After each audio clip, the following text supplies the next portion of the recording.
Today, I really wanted to speak to you about when you're struggling during menopause, why that could be, and how to fix it.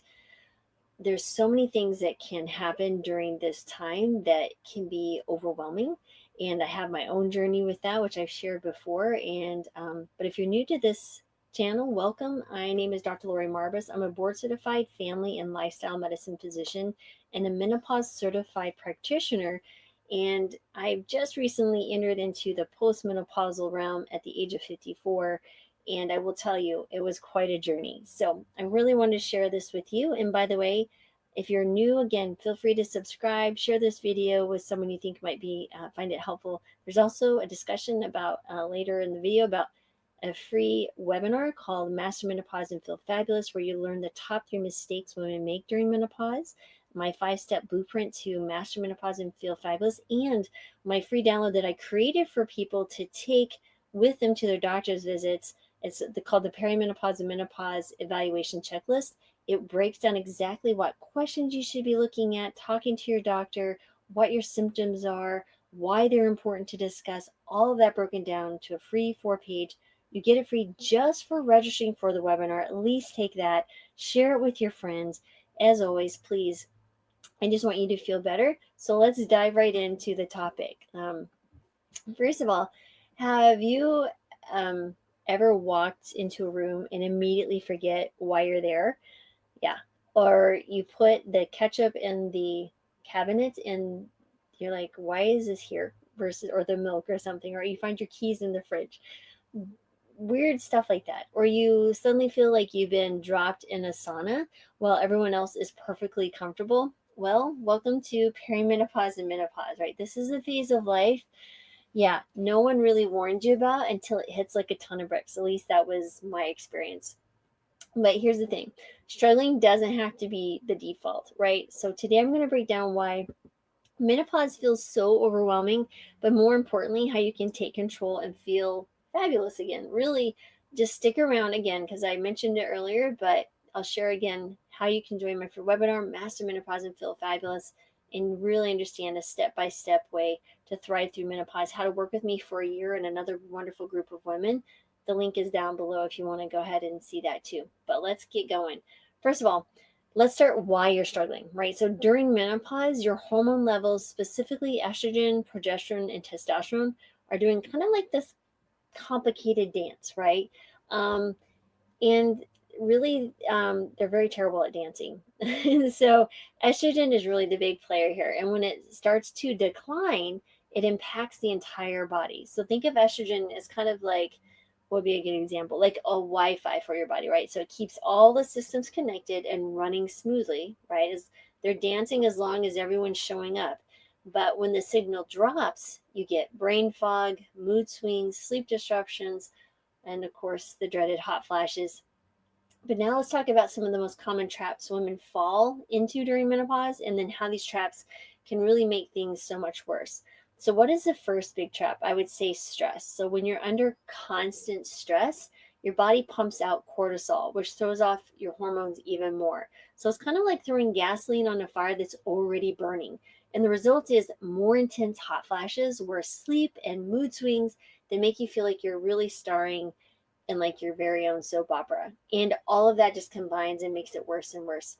Second, what you eat matters more than ever. So, a diet that's high in processed foods, sugar, and unhealthy fats really ramps up inflammation in your body. And guess what? Inflammation makes menopause symptoms like joint pain, fatigue, and brain fog much, much worse. It's like giving your hormones like a flat tire and then wondering why you're not moving forward. In addition, it can worsen your lipid panels. When you go through menopause, your metabolism slows. You start gaining weight. Inflammation makes it easier to gain weight. It makes you more insulin resistant. So many things are happening behind the scenes, or so many things are happening behind the scenes that you may not even know are worsening your future health. So that's really important. Next, there's a lack of movement. Physical inactivity isn't just a recipe for, let's say, stiff joints and the weight gain, but it also speeds up bone density loss and muscle weakening. Both are rich already issues during menopause. And No, you don't have to run a marathon to fix this. Even a 15-minute walk can really make a huge difference. That also helps insulin resistance, by the way, helps you maintain your cardiovascular health. So much can come from exercise. You feel better, you move better, you sleep better. So much. Another biggie is poor sleep hygiene. And yes, I know it's tempting. Just do the death scroll on your phone at night, or binge watch your favorite show to relax. But that blue light from screens suppresses melatonin, which is a hormone that will help you sleep. It's kind of like, like the guy with the big stick and the marching bands. He's like getting everybody's attention, saying, "Okay, it's getting ready. Let's march into sleep." You get less of that, right? So you combine that with the fact that menopause already disrupts your circadian rhythm, you've really got a recipe for sleepless nights. And finally, there's a trap of going it alone. I think so many women feel like they have to tough it out, and as if menopause is kind of a badge of honor for enduring discomfort. But let me tell you, getting support can really make the difference, whether it's talking with your friends, joining a community, or learning from experts. You don't have to figure this out all on your own.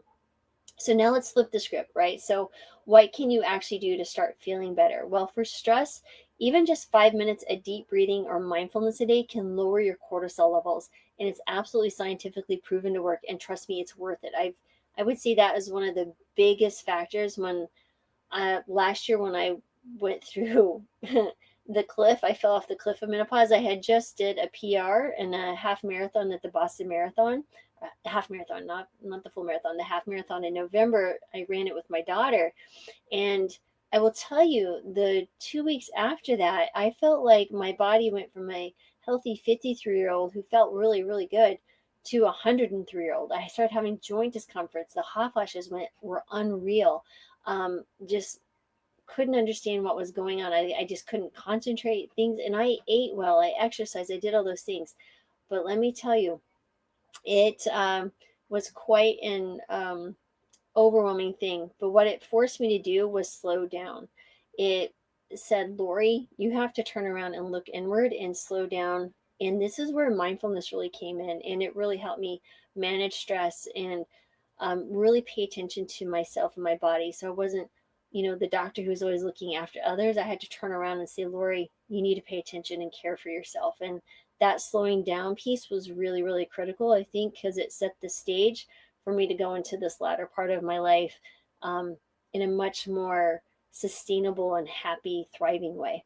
So definitely consider, one of the books I'd recommend is The Untethered Soul by Michael Singer. It's fabulous. It really helps a lot. So check that out.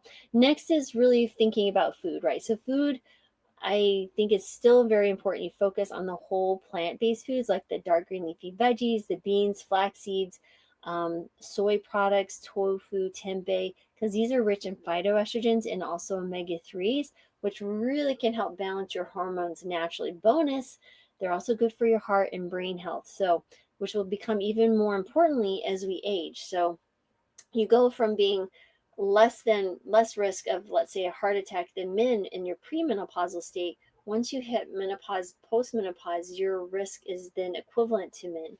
And so there's many things that are occurring here that cause that, but it's kind of like the Melu. It's like the perfect storm. We just keep adding in parts of it and neglecting ourselves. We continue to do the things. And if you haven't been well and you're entering into this stage and already have prediabetes, let's say, or high cholesterol, or have gained some more weight, this is going to set you up to be even sicker. And so it's really, really important that you stop the process and start reversing the train. And you absolutely can get better. But a plant-based diet is, I would say, the foundation of health, along with movement and getting proper sleep. And then let's talk about movement. It doesn't have to be complicated. You can start small. So trying yoga, strength training, or even dancing in your living room. Regular exercise can improve your mood, boost your energy levels, and really protect your bones. And then for sleep, really important is creating a bedtime routine that works for you, right? So shutting off the screens an hour before bed, dimming the lights, try some calming activities, reading or stretching. It's really about helping your body just wind down naturally. And one thing that's really been helpful for me, I never drank coffee. I love the smell, but I don't like the taste. But what was really important was that I stopped drinking any caffeinated beverage by, let's say, 1 p.m., 2 p.m. What I was doing, thinking, well, it doesn't bother me, but it did. So I started wearing this little ultra human ring. It's like an aura ring. And I have stopped being very intentional with my caffeine. And I was already getting better sleep because I chose to embrace hormone replacement therapy or menopausal hormone therapy. I was already getting better sleep, but as I was looking and paying attention to things, and it was making recommendations in the app for this little ultra human ring, and as like it was talking about the caffeine, I was like, man, okay, so I'm really gonna stop drinking any tea later in the day, and I replaced it with chamomile tea at night. And I will tell you, for the last 3 to 4 nights, my sleep index has dramatically improved based on deep sleep scores. I'm tossing and turning less. Definitely feeling like I wake up even more refreshed. And I was feeling pretty good already with my sleep, but yeah, that was one thing. Unless I stay up late finishing patient notes, which I did the other night. But other than that, things get better. So that is one thing there. Next, I would say you don't want to underestimate the power of community. And that's really why I created one of the reasons I created my free webinar, the Master Menopause and Feel Fabulous. It's really formulated to help women navigate this phase of our lives with confidence and clarity. And in the webinar, again, I'm talking about the top 3 mistakes women make during menopause and then how to fix them, my 5-step blueprint for thriving during menopause, and what I utilized on myself. And you get that perimenopause and menopause evaluation checklist, which you can fill out and take with you to your doctor's office. All the links are in the description below. Trust me, you I think you'll find it valuable. I've gotten some fabulous feedback from hundreds of people who've already attended the webinar. So I would love for you to be there. Plus, you'll learn about an opportunity to work with me and a group of women for an entire year. And if you have HSA, FSA, that actually might be a very important piece there as part of that puzzle. So check it out.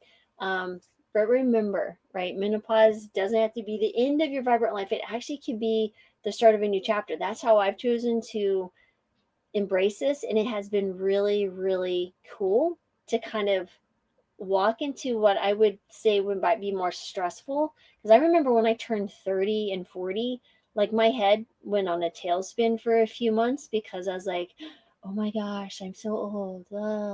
And thinking when 50 coming up that I probably wouldn't live as long as I did the first 50 years. I mean, I would pray that I live to be 100, but reality is we'll see what it is.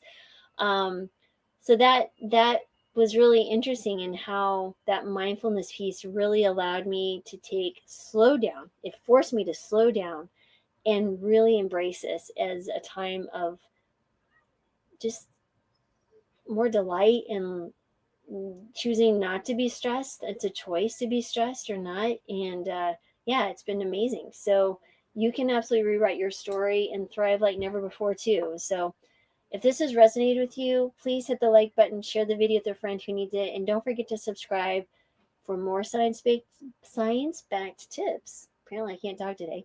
That will help you feel fabulous. I will see you in the next video, but better yet, I hope to see you at the webinar. So thank you for being here. I'm sending gratitude, joy, love, and healing your way as always. Thank you for your time, and we'll see you next time.